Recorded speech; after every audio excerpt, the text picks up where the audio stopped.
Sabadi, monsieur Kamsalongsi. Badi, Merci pour votre acceptation. euh, oui, je suis ravi d'être interviewé par votre média. Merci infiniment. Donc, le Laos, hein, c'est un petit pays qu'on connaît pas assez. Pourtant, ça a une grande histoire, la guerre d'Indochine, tout ça. Justement, est-ce que vous pouvez vous présenter pour nos camarades, nos internautes? En fait, le Laos n'est pas que la guerre, Oui. malheureusement, mais nous avons 1000 ans d'histoire derrière nous. Et malheureusement, comme vous avez dit, ce petit pays est très très mal connu dans le monde. Mais ce qui n'est plus le cas actuellement parce que la situation change au fur et à mesure et je suis très ravi et agréablement surpris de constater que de plus en plus de gens commencent à connaître notre pays. Mais il faut reconnaître aussi que nous, de notre part, il faut qu'on fasse plus d'efforts pour se faire reconnaître, pour promouvoir le pays et pour parler du pays aux gens, pour attirer plus d'attention vers notre pays. S'il y a une présentation à faire, moi-même, je suis un journaliste de formation en France. J'ai 22 ans de carrière dans la presse laotienne avant de venir à la diplomatie. Et ça fait depuis une quinzaine d'années que je suis dans la diplomatie. Et ce sont deux métiers qui se ressemblent, Oui. qui ont beaucoup de convergences et qui sont complémentaires. Parler de diplomatie, les relations, j'imagine, internationales. Comment se passe, se développe le Laos actuellement du point de vue économique? Du point de vue économique, nous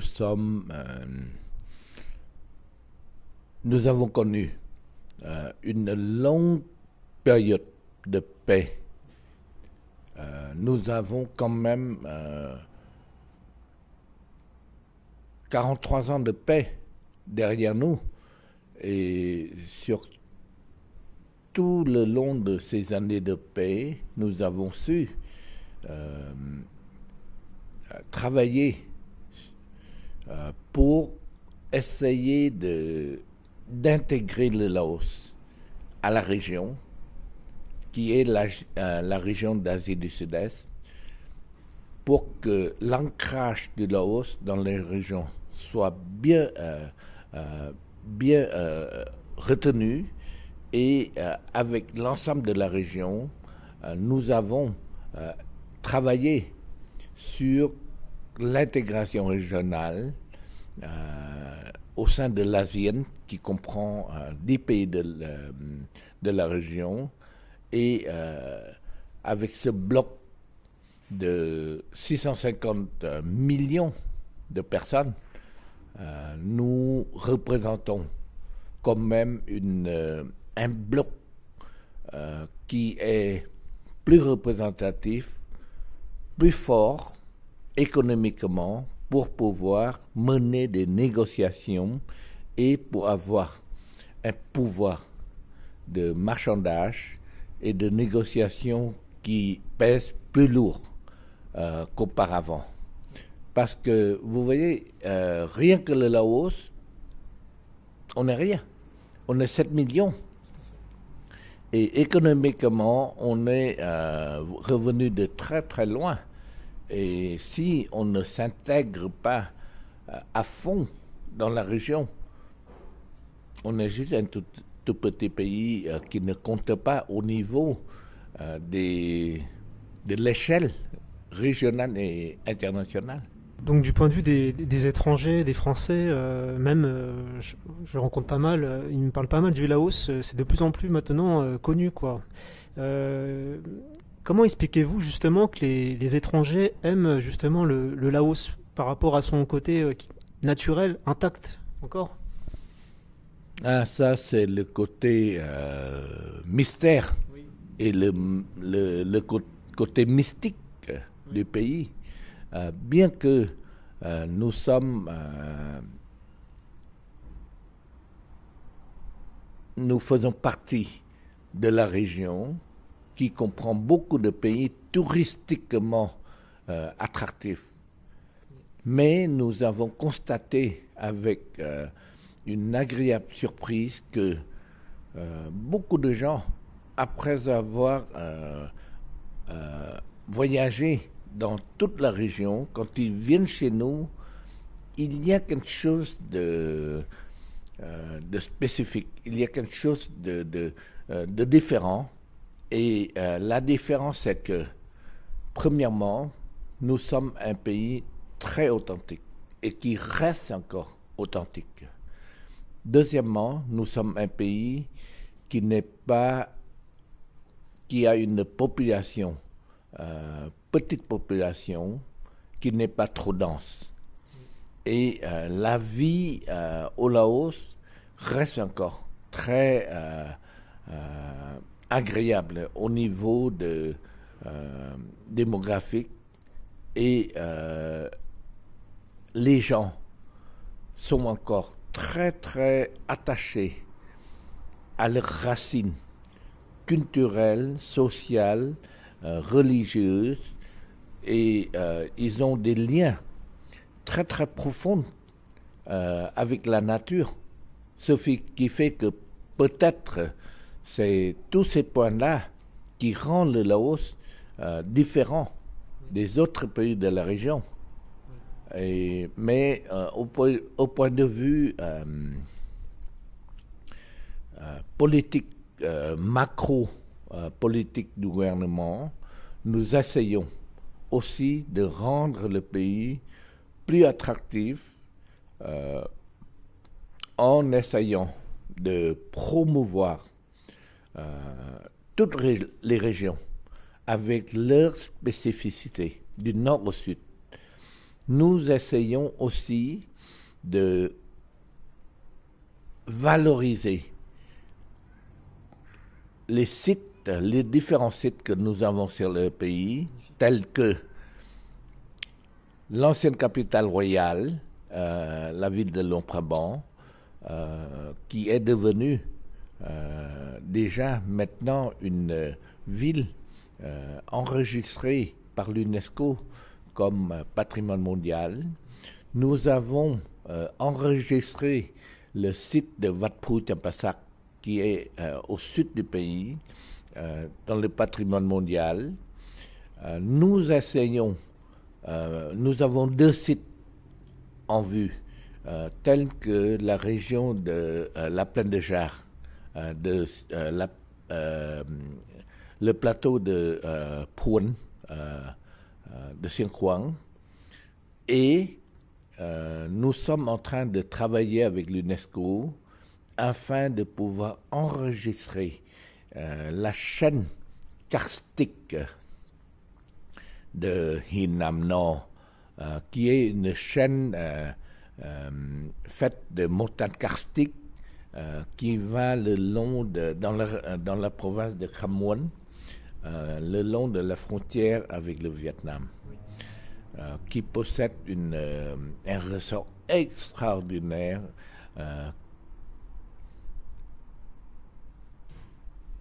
au-dessus du sol, c'est-à-dire toute la chaîne de montagnes, avec le parc national, les forêts, et en sous-sol, nous avons de multiples grottes et de caves qui recèlent des trésors extraordinaires au niveau spéléologie et au niveau de cours d'eau souterrains. Des statues de Bouddha, il y a plein de choses. Parmi d'autres, nous avons aussi découvert une grotte qui possède une centaine de statues de Bouddha qui ont été dissimulées dans cette grotte depuis quand personne ne le sait. Et c'est devenu une grotte mystique de la région de Khammuon. Et le nom de la grotte, c'est Tampafa, qui attire beaucoup de touristes lao ainsi qu'étrangers. Oui, magnifique en tout cas. En parlant de paysages, il y a aussi également catastrophes naturelles et j'ai vu que vous avez mis une affiche pour faire un appel de dons concernant la catastrophe au niveau du barrage qui s'est passé il y a quelques jours. Pouvez nous en parler? พี่ไหวไหมเดี๋ยวนี่นะครับไม่เป็นไรลูกไม่เป็นไรแล้วครับไม่เป็นไรแล้วลูกไม่เป็นไรแล้วครับไม่เป็นไรแล้วครับนี่ครับ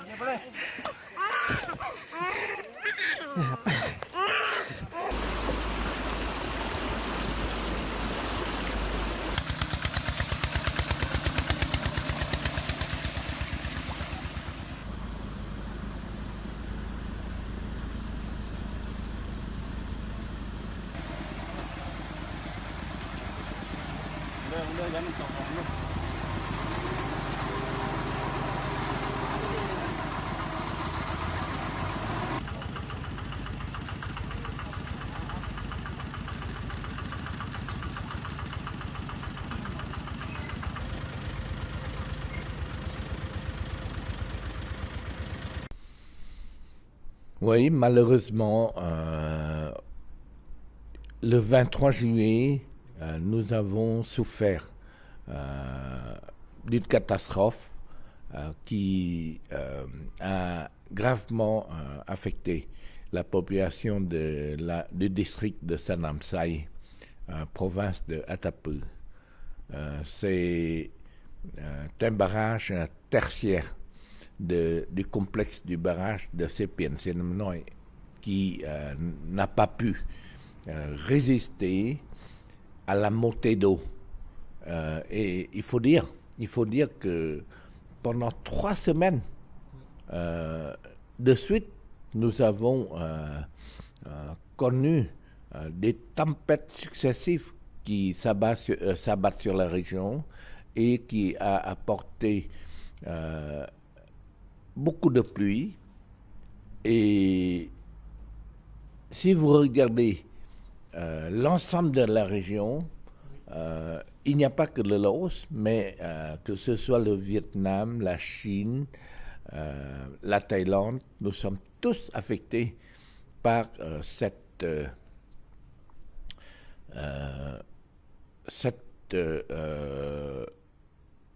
humidité, une surabondance de pluie qui s'abat sur la région, ce qui fait que tous les cours d'eau, tous les réserves d'eau ont connu une surcharge d'eau et malheureusement cette surcharge a affecté un des barrages dans la région de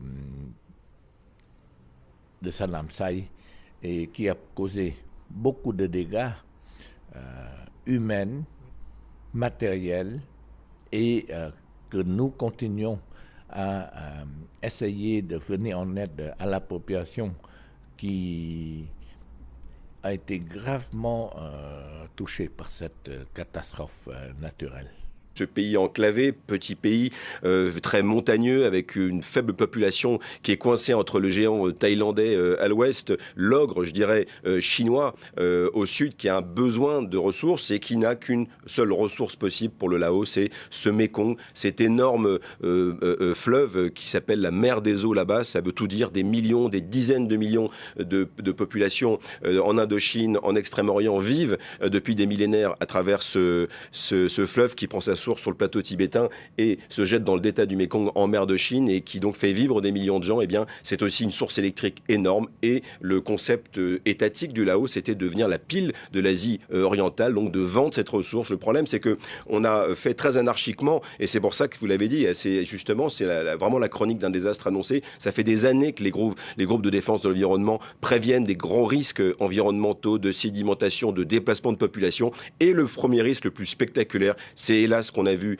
lundi, c'est la rupture de ces barrages. Il y a 46 barrages actuellement sur les affluents et sur le Mékong et 54 en construction. C'est beaucoup, beaucoup, beaucoup trop pour ce petit pays. Et ce désastre, malheureusement, était annoncé, en tout cas, était totalement prévisible. Merci beaucoup Cyril Payen pour ce décryptage. Est-ce que vous avez justement un message pour la jeunesse du Laos, la jeunesse des Laotiens qui sont en France, justement, qui veulent redécouvrir le pays, l'origine du pays?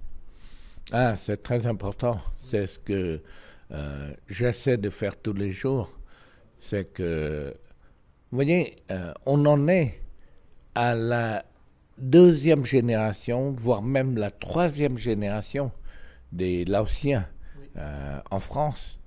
Et c'est très, très important pour nous d'entretenir des liens privilégiés avec eux pour que ces jeunes de la deuxième génération et de la troisième génération de la diaspora laotienne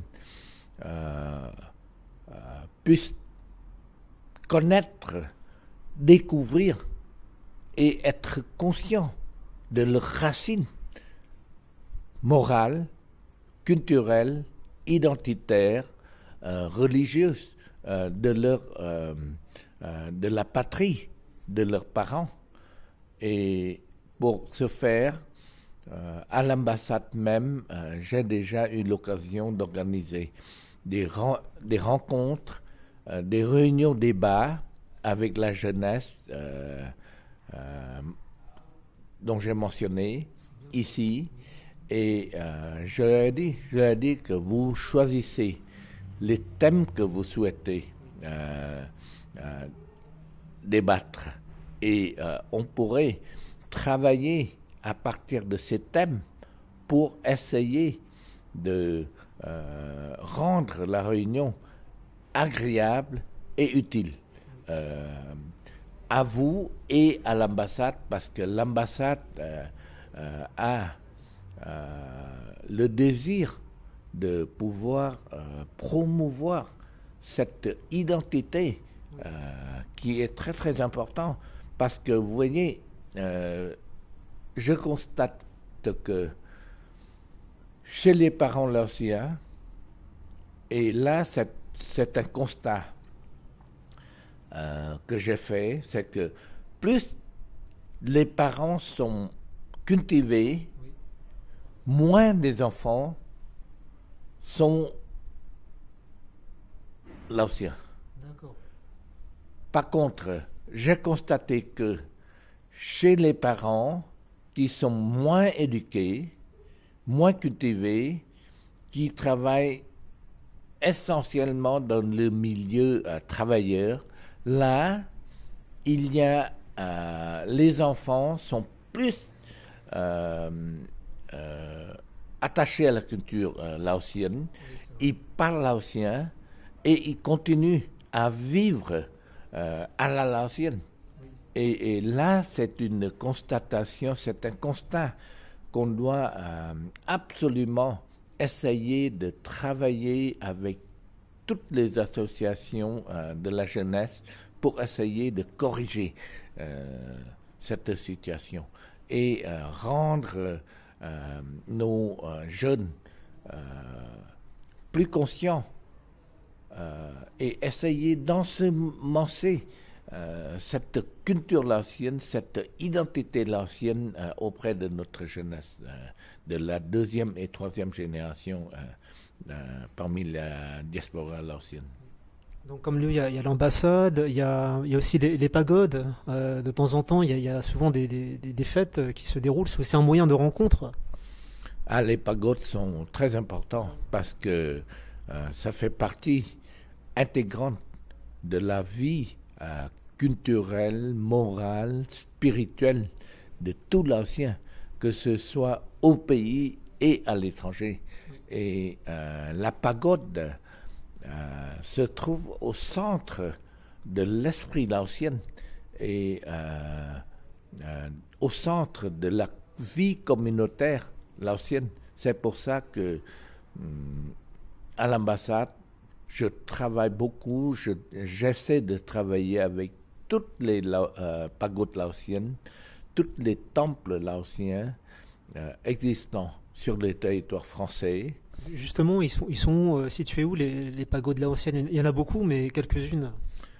Dans la région de l'Île-de-France, il y a la pagode de Saint-Leu-la-Forêt, qui est très importante, la pagode de Bussy-Saint-Georges, la pagode de Choisy-le-Roi. Il y a 2 pagodes laotiennes là-bas, parmi d'autres petites pagodes qui attirent beaucoup de paroissiens. Et c'est dans ces pagodes qu'il faut absolument que nous, les gens de l'ambassade, travaillent avec la communauté laotienne, avec les associations laotiennes, pour essayer de, justement, comme j'ai dit, de rendre conscience et d'attirer de plus en plus de jeunes, parce que là aussi c'est un défi. La pagode, c'est pas uniquement pour les personnes âgées, les aînés, mais il faut faire en sorte que la 2e, 3e génération s'intéresse à la vie communautaire au sein de la pagode, qui fait partie de l'identité de notre laotienneté. Et là, je crois que c'est une direction qu'il faut absolument qu'on accentue et qu'on travaille dessus. Est-ce que vous avez un mot de la fin, un dernier mot pour nos internautes? S'il y a un mot de la fin, je crois que l'appel serait dirigé à toute la communauté laotienne, quelle que soit son opinion politique, culturelle, identitaire, religieuse. Il faut absolument que nous soyons conscients de notre racine, et il faut absolument que nous tirons une fierté de notre culture et de notre racine et de notre identité.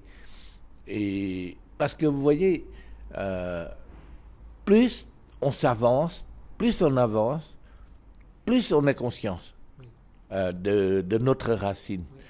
Et quand on est jeune, on a tendance à ne pas trop s'en faire.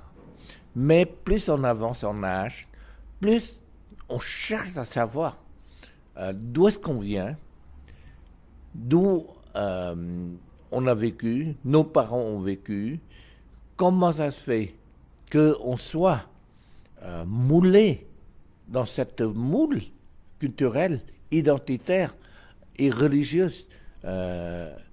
Et c'est ça que je crois que s'il y a un appel à faire en direction de notre communauté, je dois dire que il faut absolument que nos jeunes s'intéressent comme j'ai dit, les pagodes laotiennes ici est au centre de la vie communautaire, et il faut qu'ils soient conscients de ce pôle et se convergent sur ces pagodes, ou alors sur une vie associative plus importante. Parce que vous voyez, tout le monde travaille, on a très très peu de temps, il y a beaucoup de stress, mais si on s'organise bien, on arrive toujours à s'organiser et on arrive toujours à épargner un peu de temps pour essayer de se rassurer, de s'intéresser à notre racine. Et maintenant, il y a l'Internet. On ne peut plus se plaindre de manque d'informations parce que même au niveau culturel, au niveau associatif, au niveau communautaire, il y a beaucoup d'informations qui sortent du Laos. Moi, quotidiennement, je ne trouve pas suffisamment de temps pour voir tous les sites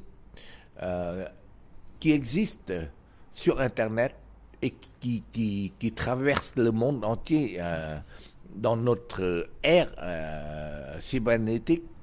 Et je découvre continuellement des talents extraordinaires sur vous voyez, les chants traditionnels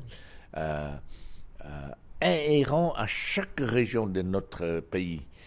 Récemment, j'ai beaucoup pleuré en écoutant et en regardant une dame qui chante un chant traditionnel Khapsom de la région de Savanakhet, consacré aux victimes de Sanamsai, de Atapu. Et j'ai découvert aussi, et j'ai fait circuler c'est pas une prière, mais en laotien nous appelons ça c'est une prêche thète que un des moines a repris un poème écrit par un autre moine consacré aux victimes du district de Sanamsai. Et j'ai eu beaucoup de retours qui m'ont dit que merci de ce clip que vous avez envoyé et qui nous a beaucoup touchés. Et là, je crois que c'est très important. Et peut-être vous avez un problème, vous avez une barrière linguistique, parce que si pour nos jeunes de la 2e, 3e génération qui ne parlent pas ou alors qui ne connaissent pas la langue, c'est plus difficile pour vous d'apprécier la profondeur, le côté sentimental de tous ces poèmes. Mais je crois que il y a un commencement à tout et il faut commencer. Il faut débuter à ça, et l'ambassade est prête à travailler avec toutes les associations, avec les pagodes, pour essayer de, s'il y a besoin, on pourrait même envisager d'organiser des cours de lao pour essayer d'initier nos jeunes à mieux comprendre, mieux maîtriser la langue de leurs parents. Voilà, c'est l'appel que je lance à notre communauté laotienne. Sur ce, je vous remercie infiniment pour votre message et votre partage. Et puis, je vous souhaite une bonne continuation dans vos projets, quoi. Merci. Khop chai. Khop chai lai.